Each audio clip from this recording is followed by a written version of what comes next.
अब जनता को गरीब कैसे बनाया जाएगा? जनता बड़ी सेंसिटिव होती है धर्म के नाम पे। किसी भी देश की जनता को आप देख लो, चाहे यूएस को देख लो, जर्मनी को देख लो, इंडिया को देख लो, श्रीलंका, किसी भी दुनिया में किसी देश को देख लो, धर्म के मामले में लोग सबसे ज्यादा सेंसिटिव होते हैं। अब जब युद्ध होते हैं तो युद्ध में मारकाट होती है, ये बात जन सामान्य है ना। तो उस युद्ध की परिस्थितियों को देखकर ये अंदाजा लगाना कि वो शासक क्रूर था, ऐसा बिल्कुल नहीं है। खिलजी ने सारी सेना रोकी थी उसकी, मंगोलों की। अदर देन आज मंगोल इंडिया में होते और पूरी यहाँ पे जेनेटिकल चेंज हो जाते। आज आप उन परिस्थितियों को लाकर जनता को ये कह रहे हो कि आपके जो दरिद्रता का कारण है वो पुराने राजा है। वो एक अत्यंत कठिन कार्य है, क्योंकि उसमें आपको जनता का विकास करना पड़ता है, जनता को बेहतरी देनी पड़ती है। औरंगजेब से रिलेटेड मेरा क्वेश्चन है, अभी उसको प्रेजेंट में करंट में देखो तो बहुत ही बेकार शासक उसके टाइम का मानते हैं, राजा बहुत क्रूर था, जनता पे अत्याचार करता था। लेकिन उसकी एक्चुअली हिस्ट्री देखिए तो उसने बहुत अच्छे काम किए हैं, मंदिर बनवाए बहुत ज्यादा, उसका माथों के साथ देखिए, और उसके टाइम में जनता बहुत कहती है कि उसको फ्रीडम चाहिए, जनता एकदम फ्री आजाद रहा करते थे। उससे ज्यादा बेटर शासन उनको नहीं मिलेगी, जनता का खुद कहना है। ठीक है, तो करंट में उसको बेकार क्यों है? मेरा जो इसमें विचार आता है वो सब आता है सत्ता आज के टाइम पे किस टाइप की चल रही है ना। देखो, जैसे मैं तुम्हें बताता हूँ कि आज की जो समय की सत्ता है वो निर्भर करती है धर्म के ऊपर, है ना। अब आज का जो शासक है वो है हिंदू, वो शासक है मुस्लिम, ठीक है। यहाँ पे क्या चीज आती है कि जो कोई भी राजा है, या मतलब एक जो राजा है सपोज आज के टाइम का, तो वो ये बताएगा ना कि भाई जो उस समय के इस शासन के जो राजा थे वो इतने खराब थे, क्योंकि उन्हें किसी ना किसी तरीके से धर्म की वो करवानी है। अगर आप उसमें देखें, औरंगजेब की जैसे आप बात कह रहे हो, तो औरंगजेब जो है वो सबसे लंबे समय तक दूसरा शासन करने वाला राजा रहा है भारत में, है ना। औरंगजेब आफ्टर अकबर, अकबर ने सबसे ज्यादा लंबे टाइम तक शासन किया भारत में, उससे कुछ थोड़े कम सालों के लिए औरंगजेब का शासन रहा है। तो इतने लंबे समय तक अगर कोई व्यक्ति शासन चला रहा है तो इसका अभिप्राय ये शायद मेरे विचार से बिल्कुल नहीं माना जा सकता कि वो शासक क्रूर था, क्योंकि शासक चाहे कितना भी क्रूर हो, ठीक है, जनता उसके खिलाफ विद्रोह अवश्य कर देती है। अगर कोई शासक लंबे समय तक है तो इसका मतलब ये निकाला जा सकता है कि वो शासक क्रूर नहीं था। लेकिन आज के समय में जो परिस्थितियां चलती हैं, उन परिस्थितियों के हिसाब से ये बात कहनी सत्ता के लिए आवश्यक हो जाती है कि हाँ वो शासक जो है वो क्रूर था। इसका सीधा सा कारण तो यही बैठता है, ठीक है। अब अगर ये बात देखी जाए, लोग ये बात कहते थे कि वो जो है 10,000 हिंदुओं को रोज मारता था। अगर इस हिसाब से देखते थे तो उसके पूरे शासनकाल के दौरान भारत की पूरी जनसंख्या खत्म हो जानी चाहिए थी। एक 10,000 व्यक्तियों को रोज मारना क्रूरता की पराकाष्ठा है। ये तथ्य सिर्फ दिखाए गए हैं, ये सिर्फ बताए गए हैं, इनको बदला गया है, क्योंकि इतिहास को बदलना सबसे ज्यादा आसान होता है। सत्ता के लिए इतिहास को परिवर्तित करना सबसे ज्यादा आसान होता है, जिससे कि जनता भड़कावे में आ जाती है, ठीक है, ये रूल। अब अगर हम औरंगजेब की बात देखें कि औरंगजेब क्रूर था, तो देखो भारत के अंदर जितने भी राज्य हुए हैं सभी ने हमले किए, आक्रमण किए, अपने साम्राज्य के विस्तार के लिए लड़ाइयां की, है ना। तो वो सारे राजा इसी तरीके से करते थे, औरंगजेब भी उन्हीं में से एक था। वो भी अपने साम्राज्य का विस्तार करना चाहता था, और ये बात भी थी कि औरंगजेब के टाइम में ना सबसे ज्यादा विस्तार हुआ था साम्राज्य का, यानी मुगल साम्राज्य जो सबसे ज्यादा अपने उसमें था वो औरंगजेब के समय में ही था, ठीक है। अब जब युद्ध होते हैं तो युद्ध में मारकाट होती है, ये बात जन सामान्य है ना। तो उस युद्ध की परिस्थितियों को देखकर यह अंदाजा लगाना कि वो शासक क्रूर था, ऐसा बिल्कुल नहीं है। क्योंकि कई बार ऐसा भी होता है कि सत्ता सिर्फ युद्ध के जरिए नहीं ली जाती, कई बार डिप्लोमेसी के जरिए भी ली जाती है, कई बार और अन्य तरीके भी होते हैं, दोस्ती करके या दूसरे अपने शासन को, मतलब दूसरे के शासन को अपने शासन में मिला के, ये भी होता है ना। तो ये बात कह देना कि सिर्फ आज के समय में जो दिखाया गया है कि औरंगजेब इतना क्रूर शासक था, मैं कहता हूँ ये कहना सही नहीं है, ठीक है। ऐसा नहीं है कि औरंगजेब जो था उसने भारत को अन्य किसी दूसरे जो फारस से या कहीं और से जो आक्रमण हुए थे वहां से नहीं बचाया, वहां से भी बचाया। हम यहाँ अलाउद्दीन खिलजी को बोलते हैं कि अलाउद्दीन खिलजी जो था उसने काफी हद तक भारत पे वो किया था, लेकिन मंगोलों से किसने बचाया था? खिलजी था, यानी उस टाइम तो सेनापति खिलजी था, है ना। उसका जो चाचा था जलालुद्दीन, ठीक है, उस टाइम पे वो राजा था। जो सेनापति था वो अलाउद्दीन खिलजी था, तो खिलजी ने सारी सेना रोकी थी उसकी, मंगोलों की। अदर देन आज मंगोल इंडिया में होते और पूरी यहाँ पे जेनेटिकल चेंज हो जाते। तो ये कह देना कि वो शासक क्रूर था, ये सत्ता के लिए सिर्फ किया जाता है। आज के समय पे क्या है ये हिंदू शासन चलाने के लिए बात कही जा रही है, तो इसलिए भाई दूसरे धर्म को खराब बताया जाना या इसके खिलाफ भड़काना, ये तो आम सी बात है। क्योंकि जब तक जनता भड़केगी नहीं तब तक वो वोट कैसे करेगी। तो ये सत्ता के नियम होते हैं, यानी एक राजा है वो किसी दूसरे राजा को पकड़ लेता है। सेम चीज आप देख लो नेहरू के साथ की जाती है। उसमें कौन सी परिस्थितियां अलग की गई है? नेहरू को भी खराब बताया गया, जबकि वो तो कुछ ज्यादा पुराने हैं नहीं। उनको ये बताया गया कि जो भी आज विकास नहीं हो रहा है, जो डेवलपमेंट नहीं हो रहा है, वो रीजन उसका नेहरू है, जवाहरलाल नेहरू है। क्यों? क्योंकि ये बात आपके दिमाग में डाली जाती है ताकि आप अपने मुद्दों से भटक कर दूसरे मुद्दों पर आ जाए।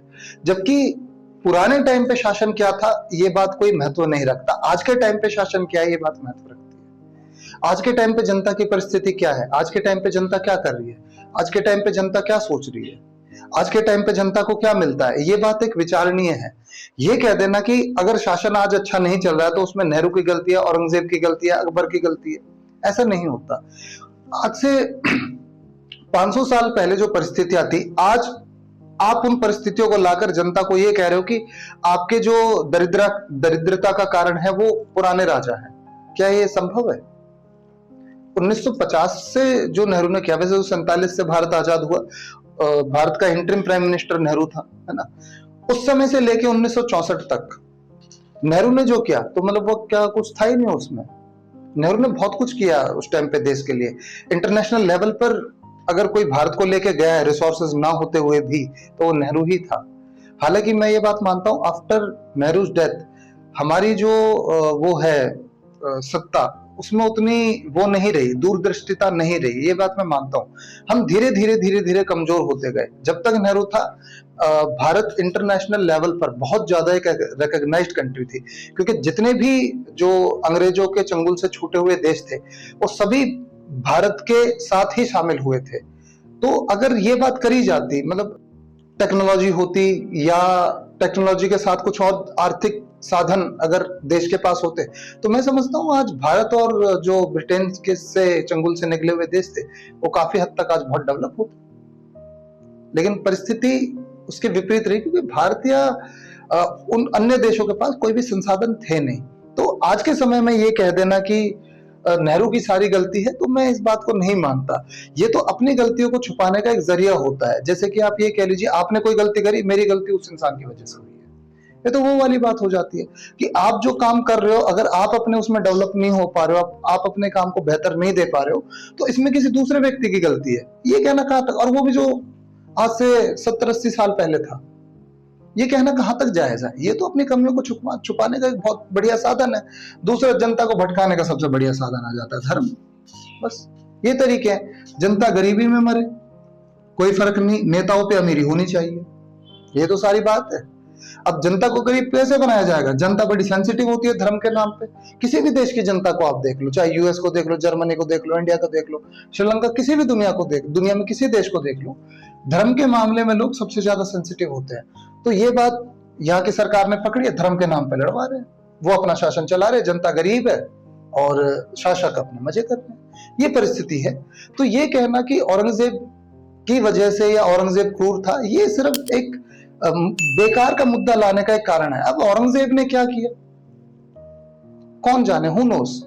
हिस्ट्री को बदलना बहुत आसान होता है।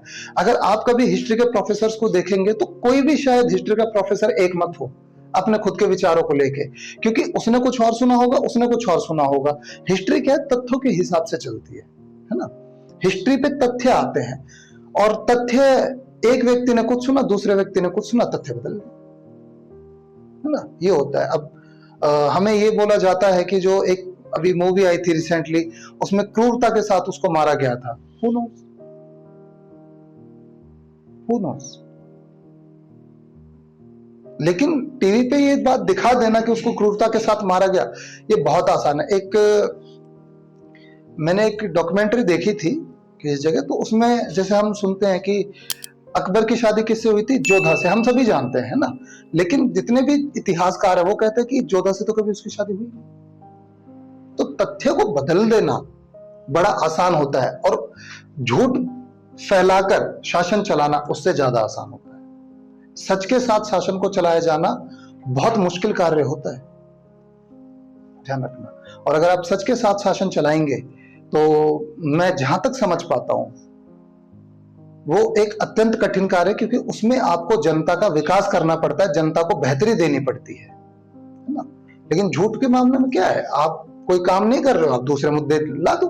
तो मेरे हिसाब से ये सिर्फ आपको एक बताया जाने वाला तथ्य है कि औरंगजेब खराब था या नेहरू खराब था। मुझे नहीं लगता, अगर वो कुछ कार्य ना करते उस समय पे, तो आज मुझे नहीं लगता कि नेहरू अगर उस टाइम पे कोई डिसीजन ना लेता तो आज हम इस स्थिति में भी होते, है ना। तो मेरे विचार से ये है। बेकार शासन जो भोपाल का जो पूरा आज पटौदी जो रियासत चल रही है, जो स्टार्टिंग हुई है एक औरंगजेब का सैनिक था, उससे स्टार्टिंग हुई है। तानसेन सैनिक था उसका, जब उसकी 1707 में डेथ हो गई थी ना औरंगजेब की, उसके बाद उसके सैनिक सारे बिछड़ गए थे, पर वो स्ट्रॉन्ग था। उसके बाद उसने भोपाल की रियासत क्रिएट की। जब एक उसका राजा का जो सैनिक है वो इतने तगड़े रियासत क्रिएट कर सकता है, तो राजा कैसे खराब हो सकता है? देखो, इस बात में मैं सहमत नहीं हो सकता कि अगर कोई उसके अंडर में एक सैनिक है वो इतना मजबूत हो सकता है तो शासक कैसे खराब हो सकता है। इस तथ्य पे जो मुझे लगता है ये एक फिलोसफिकल कॉन्सेप्ट है, मैं इससे पूर्णतः सहमत नहीं हो सकता। देखो, शासक है, हर व्यक्ति की अपनी अपनी वो होती है एक कैपेसिटी, है ना। अगर किसी एक व्यक्ति के अंदर कोई काबिलियत है तो यह आवश्यक नहीं कि दूसरा अगर शासक अच्छा है तभी वो अच्छा होगा। कोई भी अच्छी कैपेसिटी वाला व्यक्ति अगर उसको चाहे सत्ता खराब ही क्यों ना मिली हो, वो अपने साम्राज्य को बढ़ा लेगा, जहां तक मैं समझ पाता हूं। इसमें जो जिस व्यक्ति की आप बात कर रहे हैं, ठीक है, देखो वो ऐसा नहीं है कि मुगल्स के बाद और नहीं आए, यानी औरंगजेब के बाद और राजा नहीं रहे, और राजा आए, है ना। हो सकता है कि उसने जो जिस व्यक्ति का आप बता रहे हो उसने अपनी काबिलियत के अनुसार वो चीज ढाली हो, अपने काबिलियत के अनुसार वो चीज बनाई हो, है ना। हमारा जो मानना है, मतलब जो मेरा खुद का मानना है, मैं उसमें ये बात कहता हूं कि जैसे औरंगजेब हो गया, ठीक है, औरंगजेब ने जो सत्ता चलाई वो अपने अनुसार सही चलाई, है ना। उनका काम था साम्राज्य को बढ़ाना, है ना। तो जो उसके बाद शासक आए तो वो जो जिनकी आप बात कर रहे हो, तेंजुंग तामशुंग, ठीक है। तो जो तामशुंग है, तामशुंग ने दूसरे राजा के अंडर में भी तो अपना विस्तार करा होगा, ये भी एक, है ना, काफी चीजें हैं। तो ये बात कह देना कि शासक कैसे खराब हो जाता है, ये बात एक अलग है। और काबिल व्यक्ति सदैव काबिल होता है, वो चाहे किसी के भी अंडर में हो, वो अपनी काबिलियत को हमेशा आगे ले आएगा, चाहे कोई भी। ठीक है, अब ये तो नहीं है कि वो डायरेक्टली शासक उसके औरंगजेब के अंडर में था, औरंगजेब ने तो नहीं पढ़ाया था ना उसको, सैनिक के फॉर्म में था ना, तो वो उसकी काबिलियत है। और अगर औरंगजेब पढ़ाता उसको तो बात अलग होती।